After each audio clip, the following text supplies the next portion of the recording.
So hello, everyone, colleagues, warm welcome to join Integrity Talk organized by Independent Integrity Unit. And this event is also organized on the occasion of International Women's Day, which we celebrated yesterday. And as you may know, our colleagues, female staff, we celebrated and organized the panel on the women's leadership yesterday, and subsequently, IIU today is organizing this Integrity Talk. And a little bit about this event, Integrity Talk. So this is our first event of the series of similar guest lecture talks. And the talk will be, Integrity Talk will be around integrity and accountability and transparency and anti-corruption issues, bringing together guest speakers, experts, and practitioners from the sector, from the space, to share insights and perspectives and experience with us, with GCF colleagues. So, today's event, we privileged to have our guest speaker, Mrs. Annemie Turtelboom. And in a second, I will introduce Mrs. Annemie Turtelboom. But today's the topic of the event is about European Court of Auditors' role and mandate in an integrity space. Some of you know European Court of Auditors. It's an independent mechanism in charge of oversight and auditing rules of the EU funding. And our speaker today will explain and present more greater detail. And as you noticed, the European Court of Auditors mandate is similar to IIU's mandate in terms of being independent and in terms of being in charge of oversight and accountability function. So without further ado, let me introduce our guest speaker today, Mrs. Annemie Turtelboom. Thank you very much, first of all, joining us from the Luxembourg, very early time. And I know you've been, you are very busy these days, but yeah, we're privileged to have you here. And let me introduce you briefly. So Mrs. Annemie Turtelboom, she's a judge of European Court of Auditors, and she's a dean of Chamber 2nd, which is investment for cohesion, growth, and inclusion at the European Court of Auditors. And her portfolio includes audit work on the EU budget, regional development policy, and she also published several reports on a wide range of topics, including EU and China economic relations and public finance and policies on EU governance, which is very pertinent and relevant topic to us, Green Climate Fund and IIU. And in terms of her political career, she served as a federal minister in Belgium. She was also the first woman in the Belgian history to hold the position of the Minister of Home Affairs from 2009 to 2012, and the Minister of Migration in the federal Belgian government, among other high top political posts. So we are very privileged to have you here with such an esteemed professional career, Annemie. And without further ado, over to you, Annemie, to walk us through what you do, what is European Court of Auditors does, and what's the oversight mechanism works for us, for our colleagues at GCF. Thank you, and over to you. Thank you very much, Bayar, for the nice words and for the kind introduction that you gave to me. It's indeed very early in Luxembourg, but it's with a lot of pleasure that I talk to you during these integrity talks. I think it's extremely important among international institutions that we exchange information and that I know the European side is maybe for some of you very unknown, but I hope that I can give you some insights on how we are dealing with integrity but also transparency. And then, of course, more and more also in the world of today, what does it mean for also the confidentiality? Because that's actually, we need to find a good balance between all of them. Now, so first of all, let me thank you for inviting me, for you and your team, and also for the organization of these talks. Like I've said, it's a great idea, and it provides us with a nice platform to cooperate across borders and across continents. I think this is not just a nice to have, but actually a must have in the age of climate change. So, as you said, I'm Annemie Turtelboom. I'm currently the member at the European Court of Auditors. We are an independent and external audit body. And I'm mainly busy with actually auditing the largest part of the European budget. That is everything that concerns cohesions, and that are actually the EU funds that are used for bridging socio-economic differences between the EU regions. I will explain this a bit later. But first of all, I want to start with the introduction to the court, and then, of course, later on, more than happy to answer all your questions you might have. Now, if you see on the slide, then you will see that ECHA and the other institutions. So you have the European Commission, actually very known. It's the government of the European Union, the executive brand of the European Union. Then you have the European Council and the EU Council, also quite well known. That are actually the European leaders, the prime ministers of the 27 member states, but also the ministers, the heads of states. They gather together every 3 months to take decisions at the highest political level. And then, to a lesser extent, although quite very important, you also have the European Parliament. We will have elections in every 5 years in the 27 member states, where they made the choice of all the MEPs, the deputies who will serve in the European Parliament. And actually, they take the role of a parliament like in every member state.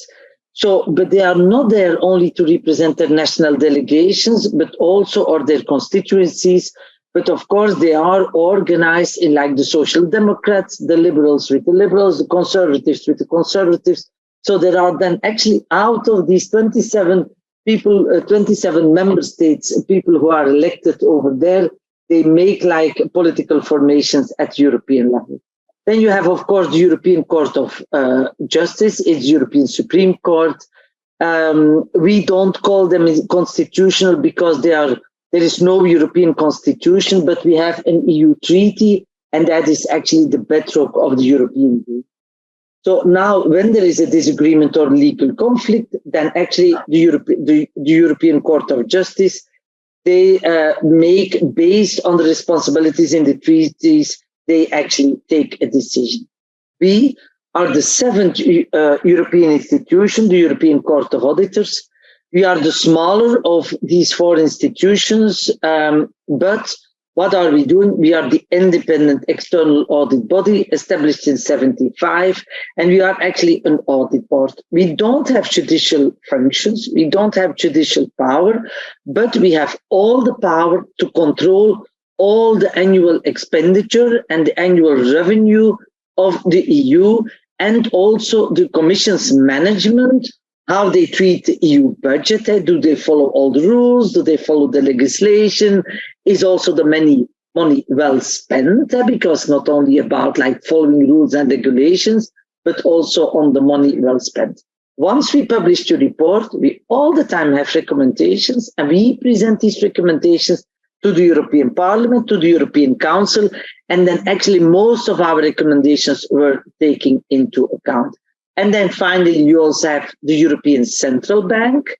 That's actually our central bank in charge of everything of monetary policy. And they also issue the Euro banknotes, not to forget, quite important. Now, if you take a look at our tasks, and I'm only highlighting some of our tasks, actually, we are making financial audits. This means the European Union or the European Commission promised to spend 5 billion euros on a certain project. Then we check, did they spend the 5 billion euros? Did they follow all the legislation, all the regulation, and so on? So we check actually, was it appropriately handled? and are the controls respected? We not only have financial audits, but we also have compliance audits. And then we check whether actually the rules are followed. We have quite strict rules on public procurement. And then we will take into account and we will check whether these rules are whether everything is actually in accordance with the applicable laws and regulations. But then at the end, and that's actually, we grab almost the most attention with our purely performance audits, performance from a point of view. And there we check actually, is the money well spent? Because you can build a solar panel plant, but if you put it up north somewhere in a member state where there is barely sun shining, you followed all the rules, you followed the financial, you applied financial application, but honestly, it doesn't give any added value at this moment. So that is actually, is the EU money well spent? So, and this means we have 3 types of products: annual reports, special reports, and reviews. We also try to find a report who bring an added value also for the EU citizen. You highlighted some of them, but I made in that, to that extent, a report on what is Europe's response to China's state-driven investment strategy. I made a report, is the 5G network, is it secure enough? And is there enough collaboration between the European member states? But also we made a report on the external consultants that are working for the European Commission. Can there not be a collusion of power between that there is actually too much knowledge at the side of the external consultants and not enough insight? So you see, there is actually quite a wide variety of topics on it, and also some audits on ethics and anti-fraud, but I come later on. If you see the impact of our work, because we don't write reports or the beauty of reports, I'm always saying we want to have impact. So then we measure actually our recommendations, what is happening with our recommendations. And there you see that actually 89% of our recommendations in our special reports are taken into account. It's less for our purely financial audits, but from time to time, the policymakers, they are telling us, look, it was a political compromise. It's maybe not the best thing from a financial perspective, but okay, from time to time, you also need to make compromises. Okay. Of course, what is at stake in our financial report, and that you will see on this slide, you see that actually the more you have an enlarged EU budget, this means you have higher contributions from member states, and this means you also have an error rate. So what do you see on the right side of the slide? That actually for financial audits, we calculate an error rate. This means the error, and an error does not mean fraud by definition. An error means that actually they made a mistake. Not all relevant documents were there. They forgot to introduce certain parts of a file. And this error rate was actually 3% in 2021. We say 2% is acceptable in international audit standards because nothing is perfect. But of course, what it means is the higher the budget is, and the budget increased after Corona, of course, the more probability you also have to have a budget. What is important is, based on this error rate, we also gave now for the 3rd time in a row an adverse opinion, a negative opinion on the expenditures of the EU Commission, which is quite a harsh decision from our side. But on the other hand, we are guardians of the EU budget and of the EU finances, so it's quite normal that we have. Now, going to ethics and integrity and anti-fraud, then you will see, and we can discuss later also during the Q&A on it, but here you see that also we make some reports specifically focused on anti-fraud, on integrity, and on ethics. And I give you some examples of these reports. It are the reports where you see, for example, the ethics framework of the EU institutions. Was it actually strong enough? Because it's quite important. Europe is also facing with Qatargate. So we have seen, of course, the Qatargate is a bit a special case in the sense it's like cash money that was transferred from one person to another. it's difficult to include this in a framework, because if someone is going completely off track via cash money, but still, nevertheless, there are like an ethical framework. Is it actually strong enough? And what are actually the improvements? We also will have an upcoming report, not yet published, on lobbying lawmakers. We also took a look because a lot of the European budget is about agriculture. There we checked also what are the anti-fraud measures in agriculture. We also checked all the European measures concerning anti-money laundering. There in the banking sector, we have seen like, is it strong enough? No, it was not strong enough. We also had fraud in the cohesion funds, the largest budget, fraud risk in EU spending, and also EU e-commerce and the vulnerability in the tax fraud. So what I want to say, we also highlight, because having trust in the EU and having trust in the European institutions goes hand in hand with fraud, anti-fraud, integrity, and ethical framework. So that is actually what is important at the European level. And then I'm coming at the end of my discourse, is who are the institutions who are actually at this moment responsible for the accountability and the controlling. Actually, you have actually 4 or 5 of them, but the 5th European Ombudsman is a little bit different. We have, first of all, the European Parliament, who checks the account of the European Commission and who is actually in the first line. Then we are there with all our reports and our recommendations, European Court of Auditors. But then we also have OLAF and EPO, and they are actually at the judicial side of the corner, meaning that they can do investigations. So meaning if there is at a certain moment a suspicion of fraud in something, they can open a file with actually all judicial powers that they have. If they find enough material in the power, they are actually our prosecutors. And interesting to know is for your institution that EPO has only been installed in 2021. So it's actually quite brand new. We had like 27 prosecutors in the different member states, but we did not have like the European prosecutors. How lucky as we have it at this moment, but not all member states are part of it. Only 22 member states are part of it. And then you have the ombudswoman. She has a lot of power, but she doesn't have judicial power. But for example, if there is a complaint, and I give a very concrete example that might also have been in the press at your end, about the SMSs that Ursula von der Leyen exchanged with the CEO of Pfizer for the negotiations with the vaccines. We highlighted in our report, okay, it was a times of crisis. We fully understand it. You cannot follow the classic procurement rules. But then, okay, making a deal via SMSs is maybe also an exaggeration at the other side. We highlighted it, but also the European Ombudswoman made a quite strict report of it. So from the moment that there are complaints about ethics, they will go to the Ombudswoman.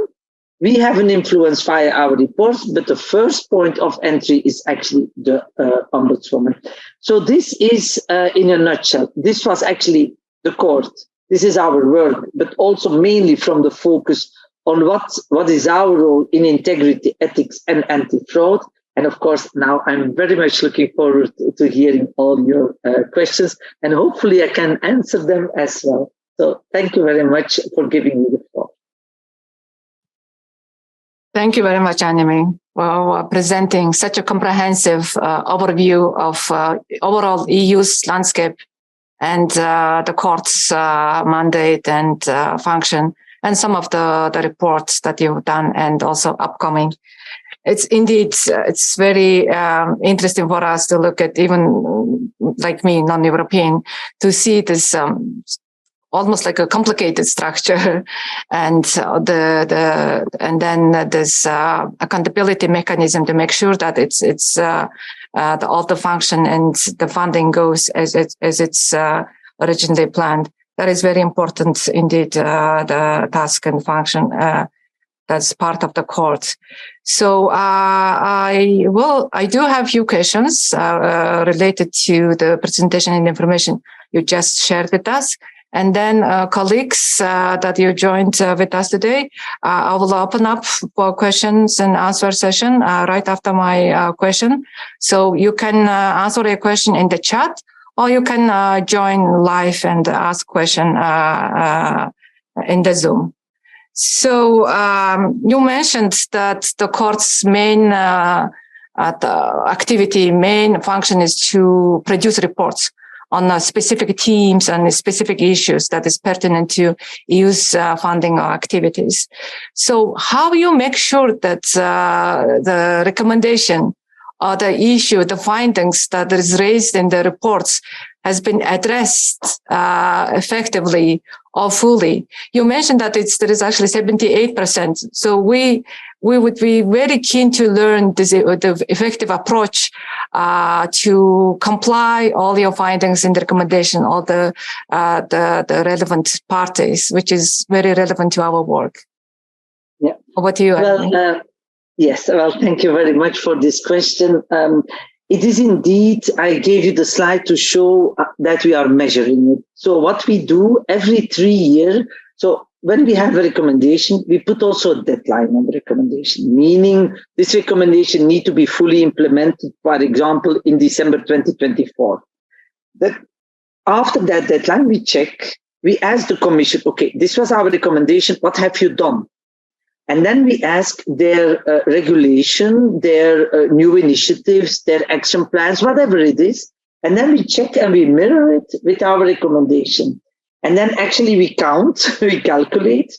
But to come to that stage, we are not alone, because in a one-on-one with with the European Commission, they are our auditee. So meaning they are not always very eager to implement our recommendations because it's additional work for them, although we are saying it will actually help the accountability at the European level. But to do so, to obtain this, we give a lot of talks within Europe, meaning every report of us, we present it at the European Parliament. Why? Because the Parliament is actually a very important ally for us. Mm-hmm. In the sense, I give you an example, no longer than last week, I had a report, I presented in the Parliament. At the end of the discussion, they made a resolution. They included all my recommendations of my intermodal report about sustainability. It was a report about how far, I'm not going to take, because I'm coming later on this report, but then all our recommendations are in the report. And I still remember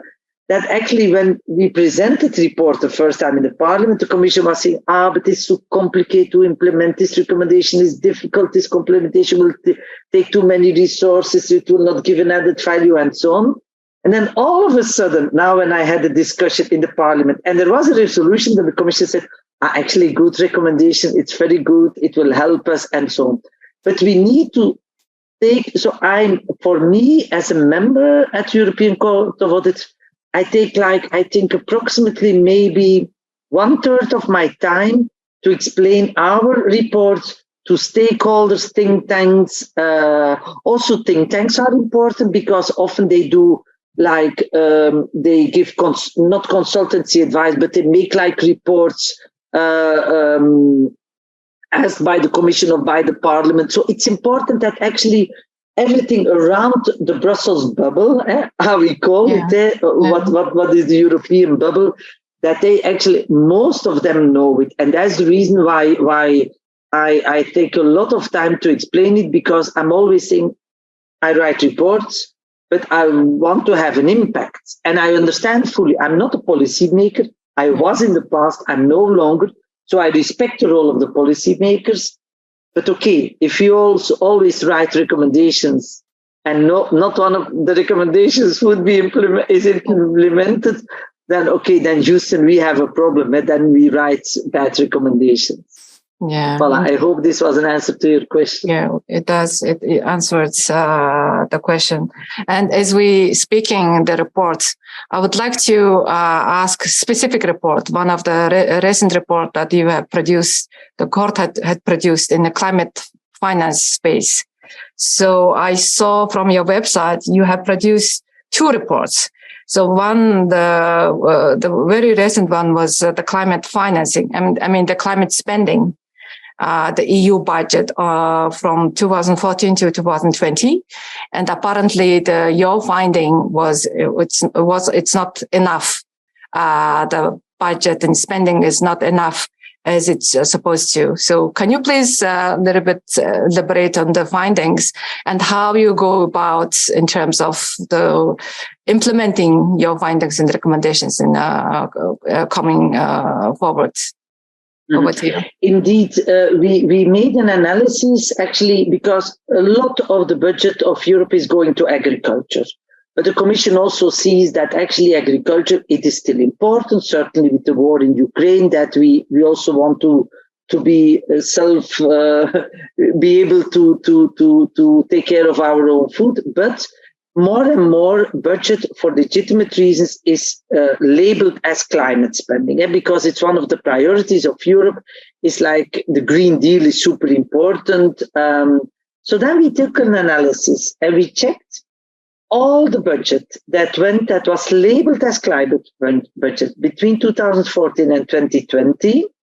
Was it really climate spending budget? Mm-hmm. And we took a look at 216 billion euros in that period for 2014-2020. What have we seen? That at least it was overstated with at least 72 billion. So which means that actually almost one third of the budget was actually labeled as climate spending, but not really climate spending. We don't say that it was badly spent money, because from time to time it was something on a farm where they build a new silo or something, which is for legitimate reason maybe a well spent money, but it was not climate spending. So this means that actually, and the not the odd thing, but the sad thing or the bad thing was that actually during that period, since 2010, the farm greenhouse gas emissions have not decreased. So you have on one hand 216 billion euros that was during that period labeled as climate spending. The greenhouse gas emission hasn't decreased. And a lot of this spending was actually not really climate-related spending. Why have we done that audit? Because we said, if for Europe the green transition is so important, because there is actually the ambition to go to a net zero in the next 5 years. It's a very important instrument in the next generation EU instrument, the budget that had been put on the table after the Corona crisis and to help the economies. So we have seen there is still some room for improvement, but okay, we know we are a controller, so we are often on a regular basis, we are all the time giving recommendations, but we also recognize that actually that Green Deal initiative is actually very important. But then it should be also, it cannot only be words and an ambition, it should also be done on the ground. Mm. Yeah, thank you very much. It's very insightful, and it's also very relevant to GCF as being the largest climate funds that finance the climate projects, and our contributing states, the member states of EU. So it's very insightful to see the landscape, what's going on at the EU level. And I would like to shift the gear a bit and to ask the question with regard to integrity and anti-fraud measures that taken directly by the court. So you mentioned that you work closely with European Anti-Fraud Office. So I imagine that while you work on reports or work on auditing and some of the performance issue, you came across with some of the potential red flags, potential, issues. So how you work towards these potential red flags, and how you collaborate or work with European Anti-Fraud Office, and until which point, like in terms of the investigation or end of the investigation, what's your role in this entire process? Mm-hmm. Well, what we do is, as I've said, we are not fraud investigators. Mm-hmm. It's not our role, but But if we see at a certain moment, and I already said that if we have an error, it does not mean by definition that it's fraud. But if we smell or if we think, this is an error that we haven't seen not once, not twice, but it's like third time, or we see like a repetition in the errors, or we think it's always in the same region, it's always the same person who's involved. So when we think this might be more than actually an administrative error or an error made incidentally without actually bad intentions, then we have a memorandum of understanding with Olaf and with EPO.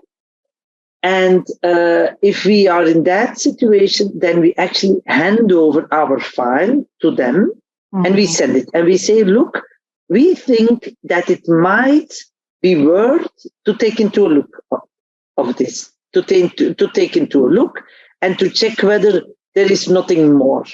And I give you an example. Last year, I think it was last year, we gave 16 reports, 16 files to Olaf and EPO, depending on who's responsible for what, because they have like dedicated responsibilities. We gave 16 cases. And then, of course, it's up to them to decide and to start investigating. But that works actually quite well. And we think it's quite important to do. And I give you an example. Based on a report of the Ombudswoman, based on our report, EPO, the European prosecutor, started an investigation on the SMSs and the exchange of information between Ursula von der Leyen and the CEO of Pfizer, whether this was appropriate or whether this was actually quite normal. They did it. So what I mean, it's not something that there is no follow-up. There is concretely a follow-up, but of course then it's in the hands of the justice system, and it's quite important for them to decide in all independency, like we are independent to discuss what they are doing. Okay. Yeah, thank you very much. Yeah, it's very interesting to see how collaborated, how the independent mechanism work together in the case of the fraud or the potential mishandling. So I think it's good time for us to open up question and answer for our audience. I can see there are a few questions in the chat box. And while I start with the questions in the chat box, colleagues, feel free to raise your hand and ask questions live. So let me start with the first question in the chat box.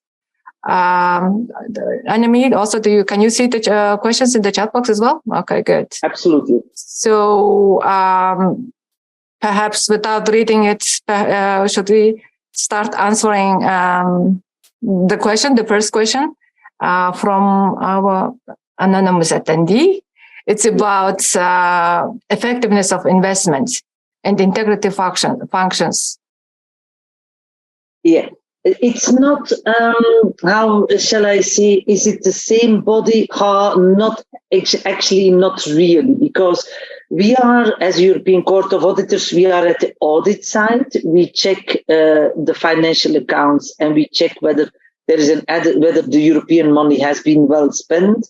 But we are not the ethics body of the European Union. There are like ethics bodies at the level of the European Commission. There is also the Ombudswoman, who also has an external role, independent external role.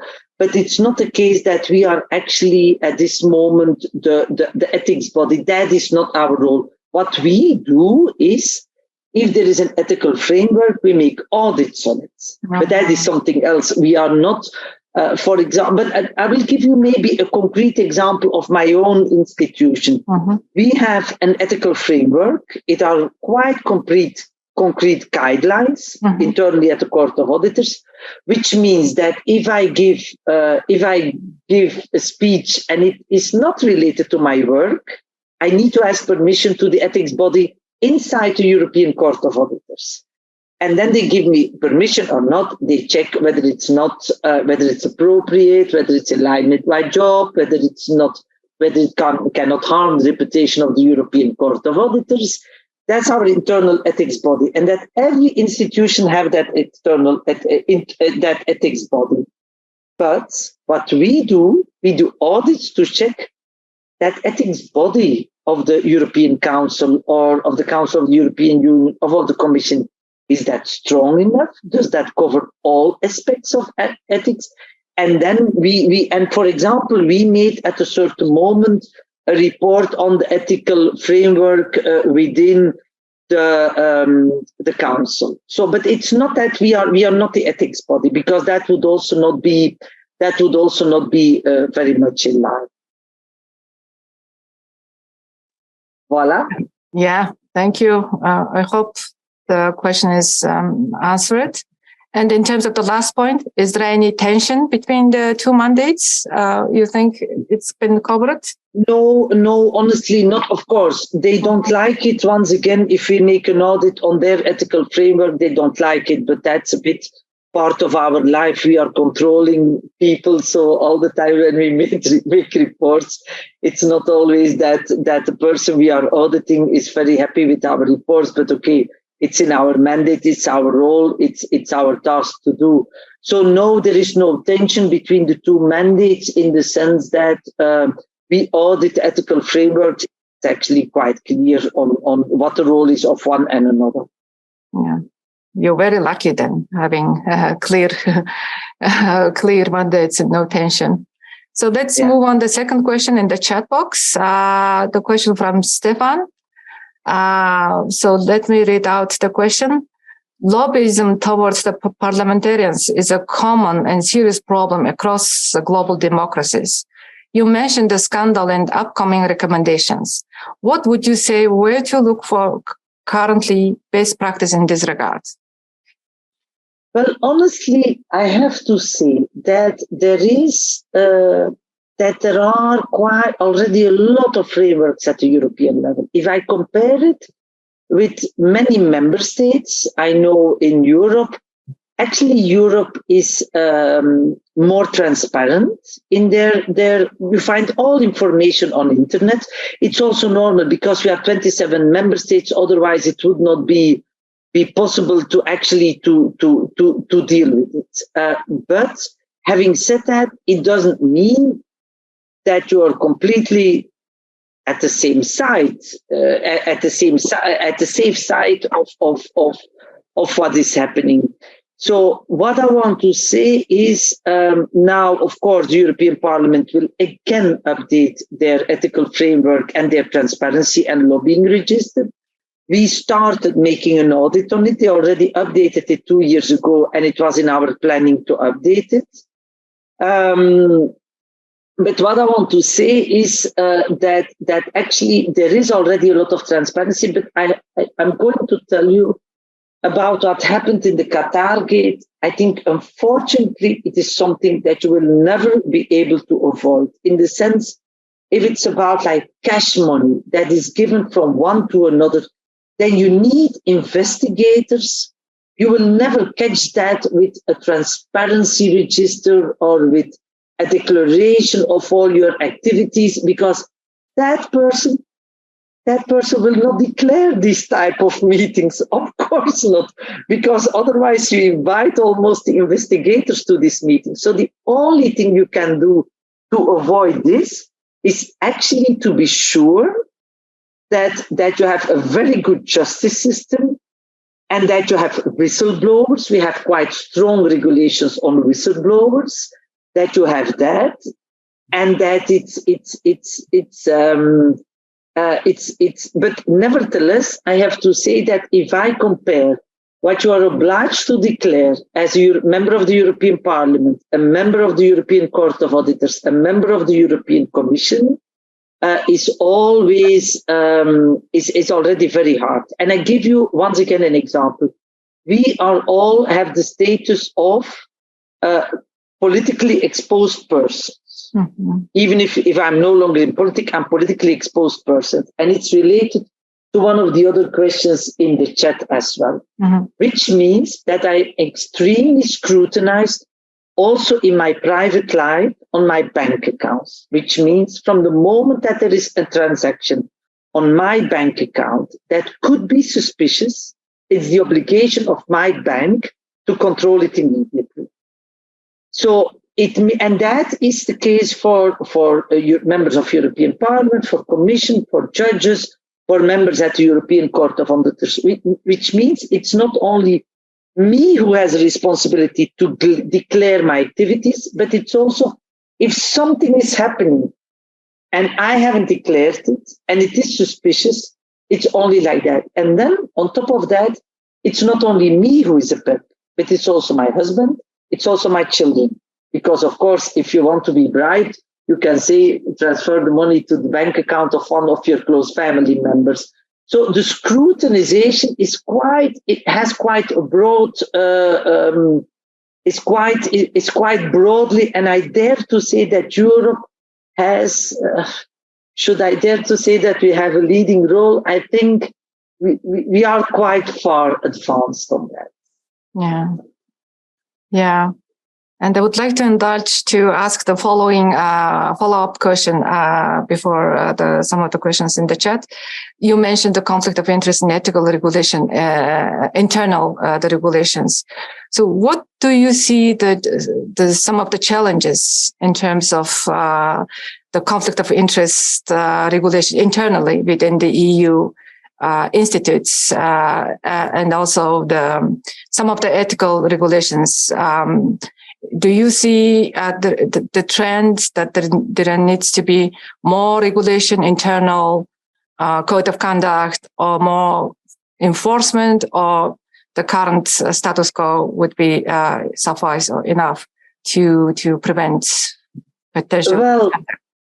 Well, I think that there are two aspects. You have, first of all, the content of the regulation.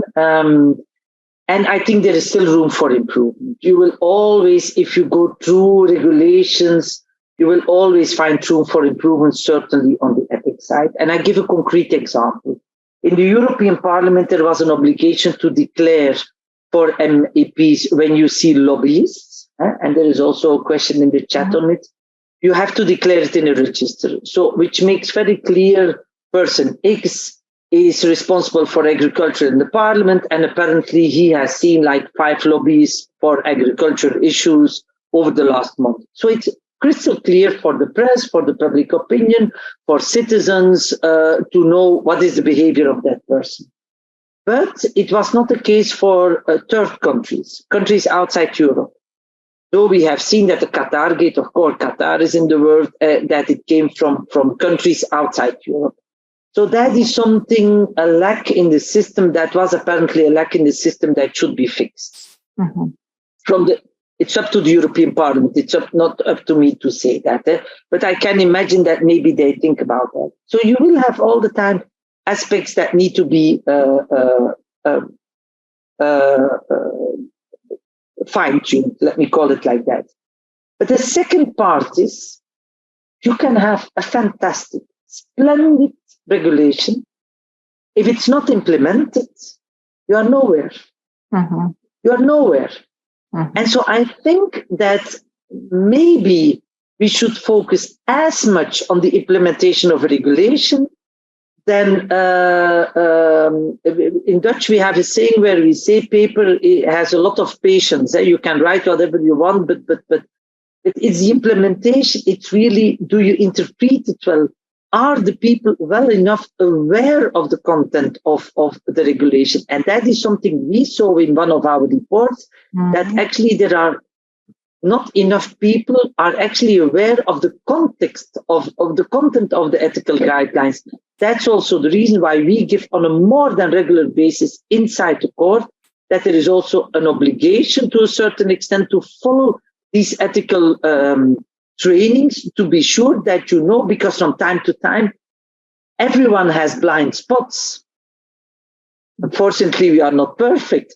From time to time, maybe you forget something or you overlooked something, not for the bad intentions, but it might harm the transparency because you'd never know. And that's the complexity, in my opinion, with ethics, is that what people or what the public opinion accepts or finds that an ethical behavior is evolves over time. Yeah. So what is actually accepted today is no longer maybe accepted in 5 years. Yeah. And if we look back to 10 years ago, we could say like, oh my gosh, that this was acceptable at that time. This is no longer acceptable today. So you need to evolve very much. And that is, to me, I think, a huge challenge for ethical bodies to evolve well enough with the expectation of the public opinion, because the public opinion changes also when there is an economic crisis. People are more sensitive for legitimate reasons to people who are like do unacceptable things. Yeah, that's true. And also I agreed with your points that the prevention and awareness raising on the policies and the regulations is important, the key in terms of the compliance, which we do at IIU as well. So let's move to next question in the chat box. Our colleague Rafael asked, was there any instance where the court had to deal with the political pressure from member state governments in the performance of its mandate or audits? So what mechanisms do you have in place to safeguard the institution, your court, from such an external pressure? Well, I would like to thank Rafael for the question, because we took this very much into account, and our internal structure, I did not highlight it in my introduction because it's a little bit the internal cuisine, but quite important, is I don't feel any political pressure from member states government in the performance of my mandate. But why not? Because how we organized ourselves internally is I am never taking a decision myself. In the sense, I'm responsible for a lot of audits, but my audit reports are actually on the agenda of my chamber. And in my chamber, I'm from Belgium, someone from the Netherlands, someone from Austria, someone from Sweden, and someone from Malta. So imagine that a certain member states try to influence me. Then I have more than enough eyes who are watching at my reports to protect me. Firstly. Secondly, if we meet people outside, we need to declare it externally, which means imagine for the Europe-China report, which is quite a sensitive topic. Then for sure, we will never have a meeting with only 4 eyes, meaning 2 persons. We will always do our meetings where there are people from other member states from different angles looking at it and who are participating in this meeting. And that is, to me, the best protection to stay strong against this pressure, because honestly, when I made a report on 5G, you have pressure because there's a lot at stake. When I made a report on the EU-China relations, you have pressure. When I made a report on the right of passengers during Corona, and we highlighted the responsibility of the airline companies, there is a lot at stake for the airline companies. So what I want to say, for these audits, we stick to a plan like the more people we like that a lot of people are involved, and certainly for key meetings, just to protect ourselves. And as the outside world knows that, they are actually not daring to influence it from time to time to try, but then actually we have such a strong procedures inside that actually it makes no sense, or we are very strong in answering this question.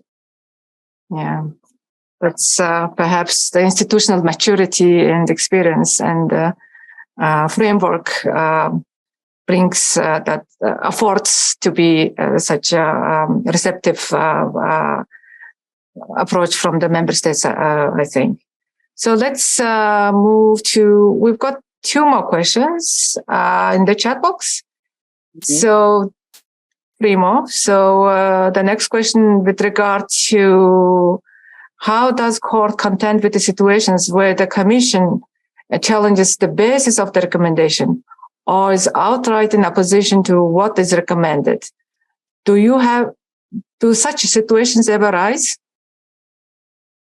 So does the ECA contend with situations where the Commission challenges the basis of the Okay, yeah.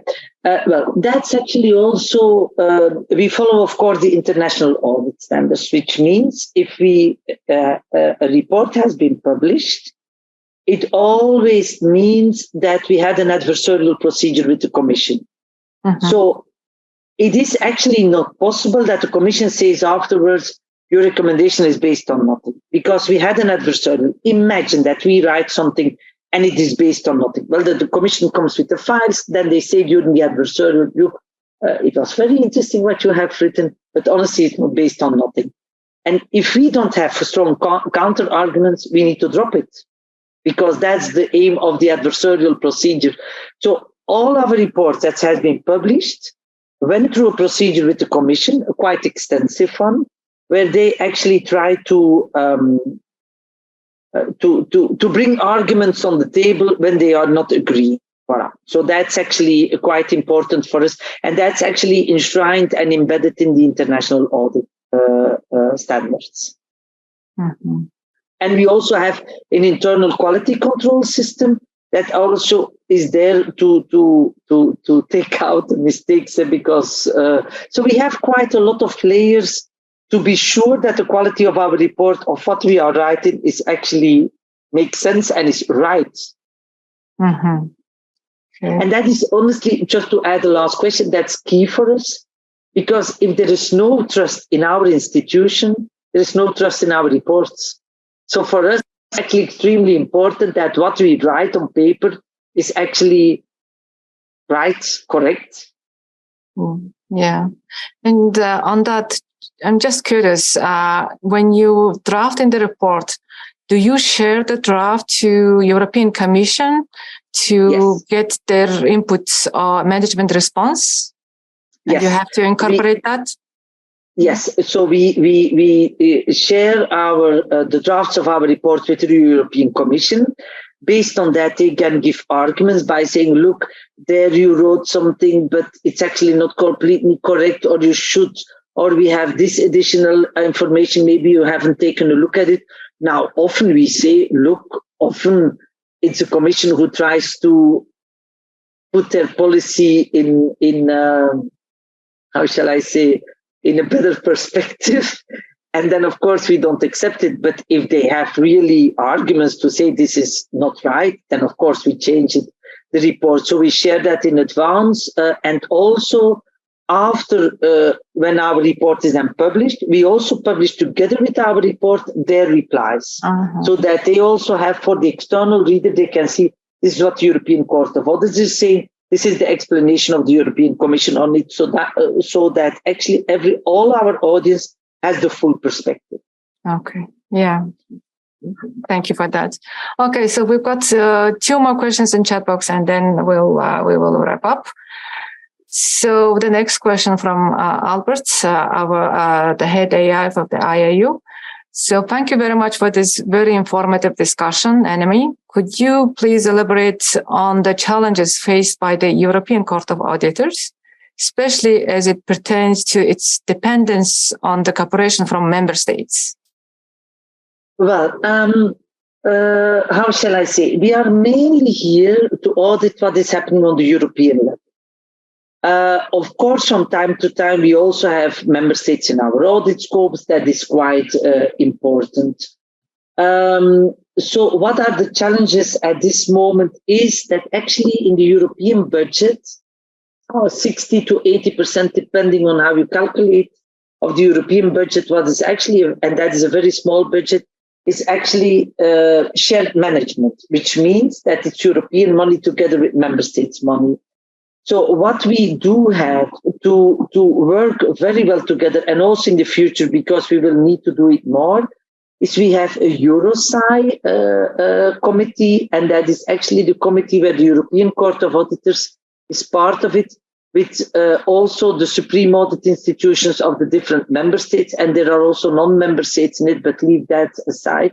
And there we discuss like common challenges, and also exchange of information, when they have relevant audit reports that might be relevant for us, and vice versa is actually quite important. So is there a challenge? Yes, but I think as we work closely together with them, I think we can face these challenges. Yeah. And following along the lines, the second question is, in your opinion, has the integrity culture at the EU level improved or deteriorated after the COVID pandemic? I wouldn't say. I don't have any information where I could say that it deteriorated or improved. I don't dare to say it. We did make an audit on it, but honestly, because the Qatar gate, I cannot make this. You cannot make this a rule. This is so exceptional and so bluntly neglecting all existing rules, regulations. Actually, this is, if it's true what's in the press, because people are not yet condemned, but if that is true, that is such an exceptional case that I don't want to say like most of the MEPs, they are actually very much compliant with all rules and regulations. So I can't say, and I don't have any argument to say that it deteriorated. Yeah, fair enough. But yet this extraordinary case happened. So it's also very interesting to see the trends in the future. So there was the last question, but it actually aligns with my last saved question. Since the event commemorates the International Women's Day, I was saving my last question with more towards your personal, professional journey as a women leader. As I introduced at the beginning, you have such an esteemed professional career in a political life and also professional life. And also, among others, you just finished a brilliant book, which we saw the news. And then you also the president of one of the very recognized museum in Antwerp. So it's many women, you have quite remarkable experience. So can you please share with us, not only for the women, but for all of our colleagues, your perspectives, insights as a women leader to have the professional journey and navigating through this complicated landscape, not only in the EU landscape, but also in the political landscape. And what would you, the word or two for young women or anyone in the audience? Yeah, thank you very much for this question, because it's for me very important all the time to talk about it, because it's unfortunately equality, equity, it's not yet, we are not yet there, unfortunately. And unfortunately, I have to say, I broke some glass ceilings in my life. I'm proud of it, but I'm also sad about it, because I would have hoped that I wasn't the first female Minister of Home Affairs in my country after 185 years, as if there was no women before me capable enough to do that job. It's a bit maybe almost humiliating towards all the women who were active. And of course, at that time, it's also all people I was talking to were actually men. The head of the police was still a man. Okay, over the last years, a lot has been changed. And lucky us. Mm-hmm. Although I have to say that due to an it's an equality institution at the European level, they say it will take again 3 decades before there is an equal pay for women in the member states, in European member states. 3 decades, fortunately. And at the United Nations, Guterres, the boss of the United Nations, he said like it will take more than 2 decades. I even don't dare to say how much. But what would be my advice? Honestly, throughout my career, and I'm coming from my background is I'm a first generation university student. So I wasn't not born in a wealthy family or in a family with already a political background. On the contrary. And honestly, if I look back at my career where I stand, I would say say enough yes. in the sense that if you need to make your way, whatever your background is, but in the light of Women's Day we talk about the woman, but if you need to make your career and you need to catch up, you need to catch up because based on your background or your identity, then you need to say enough yes. So I know my first portfolio was the Minister of Migration. It was not the top portfolio because many people said, oh, migration is always complicated. And that's a fact. But if I had said no, I would never have become the first female Minister of Home Affairs. So you need to say enough yes.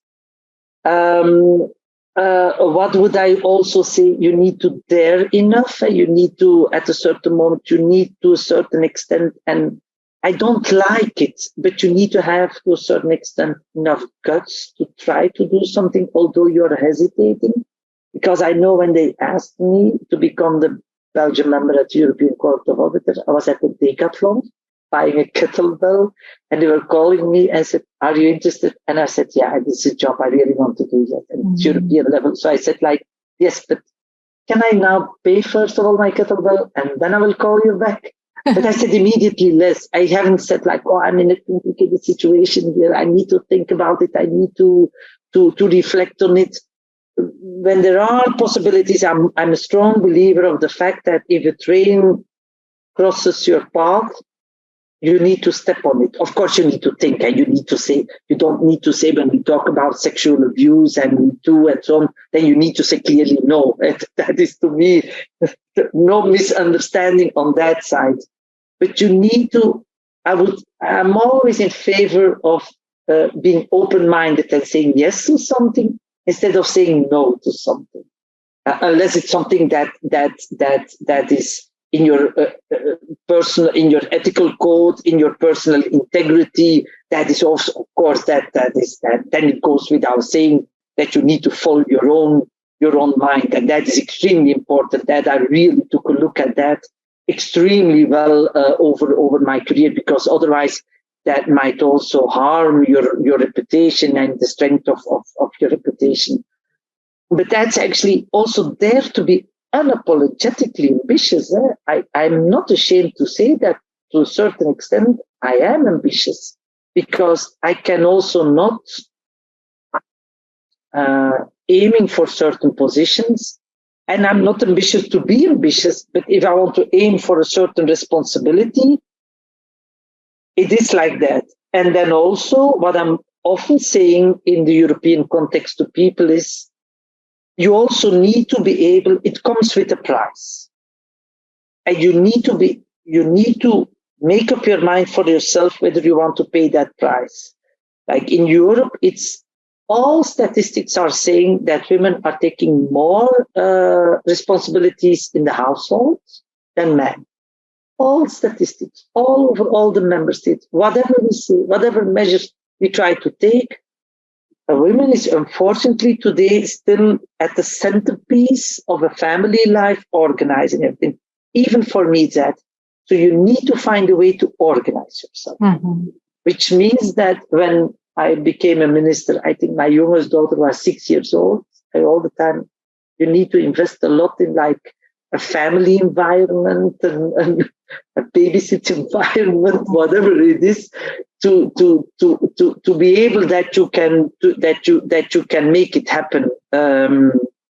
It's a price you have to pay, and that's something you need to make. It's very individual. I don't judge, and I fully respect. I've always said to my children also, like, I am not at school. At the end, when your school ends at 4 PM, I don't stand there. And that's the price I pay for my career. But on the other hand, due to the fact what I'm doing, you also have other advantages. So I try to balance it. I tried all the time to be open on it and to talk about it also with my children. And I told them, look, one has an advantage, the others also has an advantage. So there's a silver lining in everything. And of course, you cross the line, and there are more than moments that I thought, like, now I'm actually asking too much from my family. But okay, for example, Luxembourg, where European Court of Auditors is based, it's not in Belgium. So it means that I commute and I'm during the week in Luxembourg.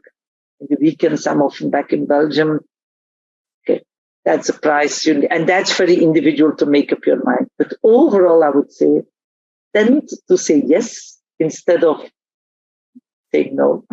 Yeah, thank you. It's such a positive note to end it, end our session, and such a inspiring words of wisdom in terms of being open to any opportunity and being open and sort of chase your dreams and chase your career plans rather than sit and wait. And that is, I think, very inspiring, not only women, but all of us.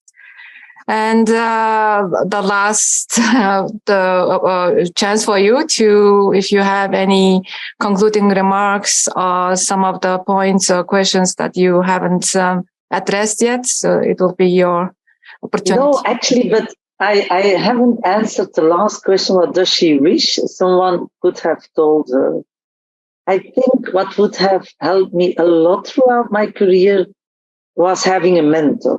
Because if you need to make your path yourself, and certainly as a woman, in often a more male-dominated, not only environment from time to time, also culture, it would have helped me a lot if I had had someone who could have been an elder sparring partner by saying, like, think about this, or take that into account, or maybe you haven't thought about this, but this might also be important to keep in mind before you make a decision. That would have helped me a lot.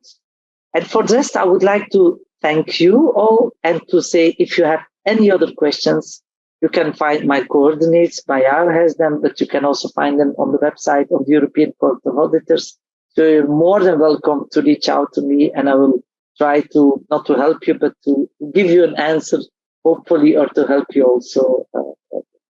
Yeah, thank you very much, Annemie. It was such an insightful and inspiring talk today. And we very much enlightened in terms of not only the EU's landscape, but also the court's mandate and work and some of the recent findings and recommendations. There is a lot to learn, and there is a lot to share some of your best practices and some of your the good works. So it's I think good beginning for us for the collaboration or some of the the joint collaboration in the future. And wish you best of luck in your important work. It's very important to have more women in the courts. We all know EU is quite advanced in terms of equity and equality, but as you said, there's a lot to do. So having a female judge in the European Court of Auditors, it's a big deal. So best of luck, and please continue to be a female trailblazer in this field.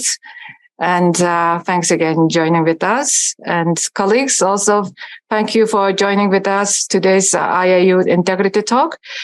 Just to remind you again, the talk was Integrity Talk with the guest speaker, Annemie Turtelboom. So the Integrity Talk is a new flagship event that will be organized regularly by the Independent Integrity Unit. So we will have the next series of discussion, bring in the prominent speakers and leaders and experts on the integrity and accountability space. So stay tuned for our next events. Thank you very much, and have a rest of the day. Thanks again, Annemie. Bye. Thank you. Bye-bye.